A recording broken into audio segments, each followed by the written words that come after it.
உனக்கிணை இல்லை, உவமைகள் இல்லை, தனித்திடும் உனை தொழுதால் துன்பமே இல்லை.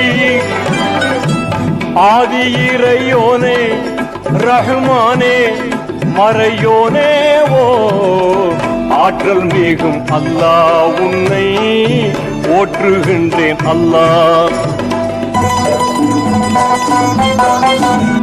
எங்கும் நிறைந்தோனே எழில் சிறந்தோனே துங்கமே மிகுந்தோங்கும் பொங்கும் ஒளியோனே அன்பு இறையோனே ரஹ்மானே மறையோனே ஓ ஆற்றல் மிகும் அல்லாஹ் உன்னை போற்றுகின்றேன் அல்லாஹ்.